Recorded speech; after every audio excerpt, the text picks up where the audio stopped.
Viva le checche, perché siamo froci come loro. Tu dici tra gay e gay? Allora guarda, ti voglio raccontare un episodio a proposito di checche della Camera. Sì. Checche della Camera? Sì. Stavo facendo un intervento contro un leghista che tra l'altro è di queste parti, un omone che e ne stavo dicendo di tutti i colori contro la Lega. Allora questo si incazza e mi fa: Grillina, non fare la cretina.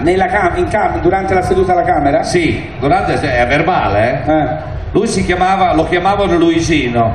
Allora io mi giro, cerco di essere più checca possibile a quel punto, perché non hai fatto bisogna stare al gioco, e gli faccio: Luisella, non fare la scema tu.